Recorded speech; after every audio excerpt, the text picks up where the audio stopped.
Hey guys, Three Tree Ministries here, and it's 2025 right now, and I have decided that every single day we're going to read the Bible, and we are going to read the entire Bible this whole year. Let me move the camera over here a little bit.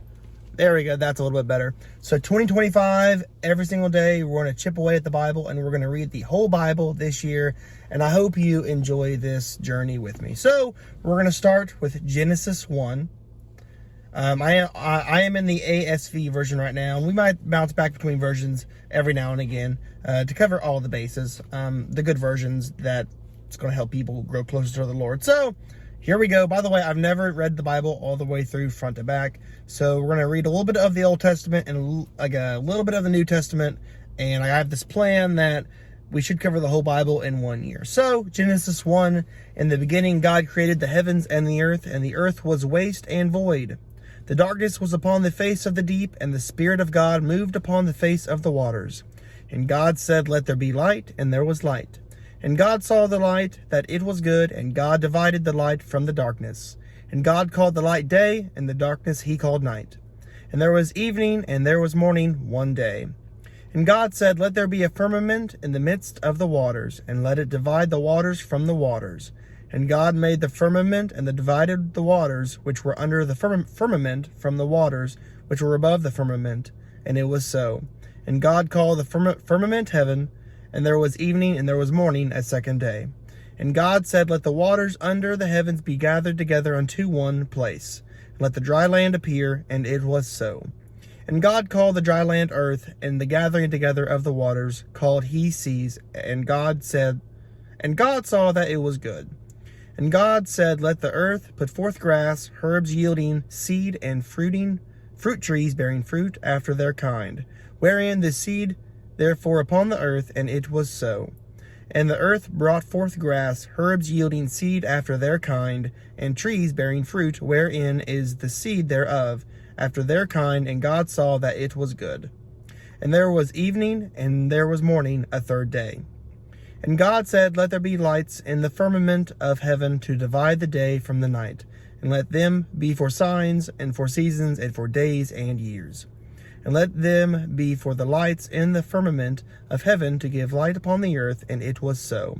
And God made the two great lights, the greater light to rule the day, and the lesser light to rule the night. He made the stars also, and God set them in the firmament of heaven to give light upon the earth, and to rule over the day and over the night, and to divide the light from the darkness. And God saw that it was good.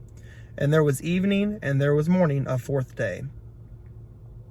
And God said, "Let the waters swarm with swarms of living creatures, and let birds fly above the earth in the open firmament of heaven." And God created the great sea monsters, and every living creature that moveth, wherewith the waters swarmed after their kind, and every winged bird after its kind. And God saw that it was good. And God blessed them, saying, "Be fruitful and multiply, and fill the waters in the seas, and let birds multiply on the earth." And there was evening, and there was morning, a fifth day. And God said, "Let the earth bring forth living creatures after their kind, cattle, and creeping things, and beasts of the earth after their kind." And it was so. And God made the beasts of the earth after their kind, and the cattle after their kind, and everything that creepeth upon the ground after its kind. And God saw that it was good. And God said, "Let us make man in our image, after our likeness, and let them have dominion over the fish of the sea, and the birds of the heavens, and over the cattle, and over all the earth, and over every creeping thing that creepeth upon the earth." And God created man in his own image. In the image of God created he him, male and female created he them. And God blessed them, and God said unto them, "Be fruitful, and multiply, and replenish the earth, and subdue it, and have dominion over the fish of the sea, and over the birds of the heavens, and over every living thing that moveth upon the earth."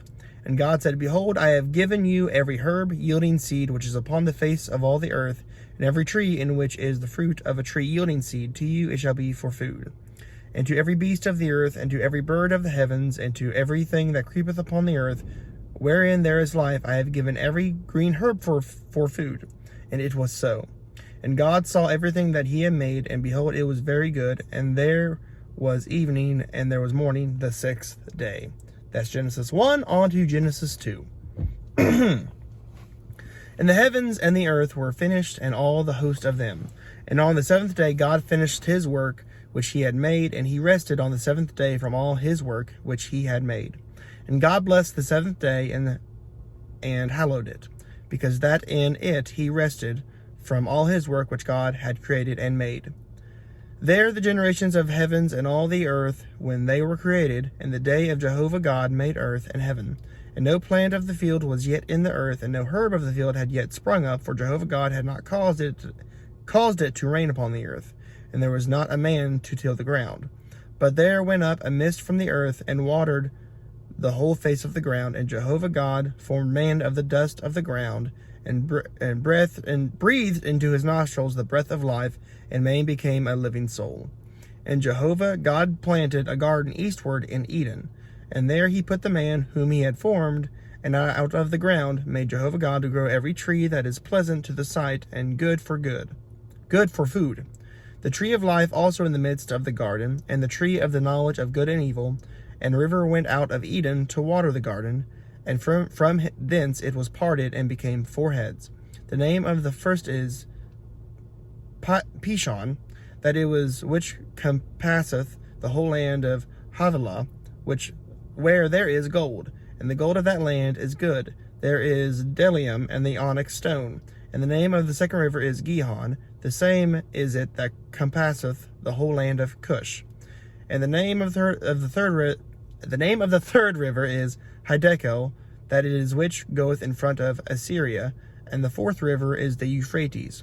And Jehovah God took the man and put him into the garden of Eden to dress it and to keep it. And Jehovah God commanded the man, saying, Of every tree of that garden thou must freely eat, but of the tree of the knowledge of good and evil thou shalt not eat it, for in the day thou shalt eatest thereof thou shalt surely die. And Jehovah God said, It is not good that the man shall be alone. I will make him a help, and I will make him a help meet for him. And out of the ground Jehovah God formed every beast of the field, and every bird of the heavens, and brought them unto the man to see what he would call them. And whatsoever the man called every living creature, that was the name thereof. And the man gave names to all cattle, and to the birds of the heavens, and to every beast of the field. But for man there was not found a helpmeet for him. And Jehovah God caused a deep sleep to fall upon the man, and he slept, and he took one of his ribs, and closed up the flesh instead of thereof. And the rib which Jehovah God had taken from the man made he a woman, and brought her unto the man. And the man said, This is now bone of my bone, flesh of my flesh. She shall be called woman, because she was taken out of man. Therefore shall a man leave his father and mother, and shall cleave unto his wife, and they shall be one flesh. And they were both naked, and the man and his wife, and were not ashamed. On to chapter 3. Now the serpent was more subtle than any beast of the field, which Jehovah God had made. And he said unto the woman, Yea, hath God said, Ye shall not eat of any tree of the garden? And the woman said unto the serpent, Of the fruit of the trees of the garden we may eat, but of the fruit of the tree which is in the midst of the garden God hath said, Ye shall not eat of it, neither shall ye touch it, lest ye die. And the serpent said unto the woman, Ye shall not surely die, for God doth not know that in the day ye eat thereof, then your eyes shall be opened, and ye shall be as God, knowing God and evil. And when the woman saw that the tree was good for food, and that it was a delight to the eyes, and that the trees was to be desired to make one wise, she took of the fruit thereof, and did eat. And she gave also unto her husband with her, and he did eat. And the eyes of both of them were opened, and the eyes of them were both opened. Sorry about that. And they knew that they were naked, and they sewed fig leaves together, and made themselves aprons. And then they heard the voice of Jehovah God walking in the garden in the cool of the day, and the man and his wife hid themselves from the presence of Jehovah God amongst the trees of the garden. And Jehovah God called unto the man, and said unto him, Where art thou? And he said, I heard thy voice in the garden, and I was afraid, because I was naked, and I hid myself. And he said, Who told thee that thou wast naked? Hast thou eaten of the tree whereof I commanded thee thou shouldn't not eat? And the man said, The woman whom thou gavest to be with me, she gave me of the tree, and I did eat. And Jehovah God said unto the woman, What is this thou hast done? And the woman said, The serpent beguiled me, and I did eat. And Jehovah God said unto the serpent, Because thou hast done this, cursed art thou above all cattle, and above every beast of the field. Upon thy belly shall thou go, and thou shalt and dust shall thou eat all the days of thy life. And I will put enmity between thee and the woman, and between thy seed and her seed. He shall bruise thy head, and thou shalt bruise his heel. Unto the woman he said, I will greatly multiply the pain, and thy conception. In pain thou shalt bring forth children. And thy desire shall be to thy husband, and he shall rule over thee. And unto Adam he said, Because thou hast hearkened unto the voice of thy wife, and hast eaten of the tree of which I commanded thee, saying, Thou shalt not eat of it, cursed is the ground for thy sake. In toil shalt thou eat of it all the days of your life. Thorns also and thistles shall bring it forth to thee, and thou shalt eat the herb of the field. In the sweat of thy face shalt thou eat bread, till thou return unto the ground, for out of it was thou taken, for dust thou art, and unto dust shalt thou return. And the man called his wife's name Eve, because she was the mother of all living. And Jehovah God made for Adam and for his wife coats of skin, and clothed them. And Jehovah God said, Behold, the man is become as one of us, to know good and evil. And know, lest he put forth his hand, and take also of the tree of life, and eat, and live forever. Therefore Jehovah God sent him forth from the Garden of Eden, to till the ground from which he was taken. So he drove out of the man, and he placed at the east of the Garden of Eden the cherubim, and the flame of the sword, which turned every way, to keep the way of the tree of life. There we go, Genesis 1 through 3. And now we will do 2 Corinthians 11. And now it is for 2 Corinthians 11. I wish you would bear with me in a little foolishness. By the way, we're in the ESV right now.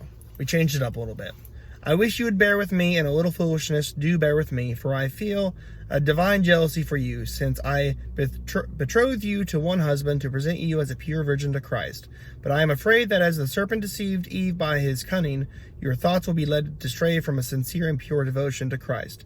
For if someone comes and proclaims another Jesus than the one we proclaimed, or if you received a different spirit from the one you received, or if you accepted a different gospel from the one you accepted, you put up with it readily enough. I consider that I am not in the least inferior to these super apostles, but even if I am unskilled in speaking, I am not so in knowledge. Indeed, in every way we have made this plain to you in all things. Or did I commit a sin in humbling myself so that you might be exalted, because I preach God's gospel to you free of charge? I robbed other churches by accepting support from them in order to serve you. And when I was with you and was in need, I did not burden anyone from the brothers who came from Macedonia supplied my need. So I refrained and will refrain from burdening you in any way. As for the truth of Christ is in me, the boasting of mine will not be silenced in the regions of Achaia. And why? Because I do not love you? God knows I do. And what I am doing, I will continue to do in order to undermine the claim of those who would like to claim that in their boasted missions they work on the same terms as we do. For such men are false apostles, deceitful workmen, disguised themselves as apostles of Christ.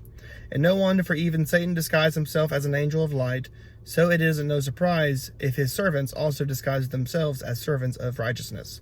Their ends will correspond to their deeds.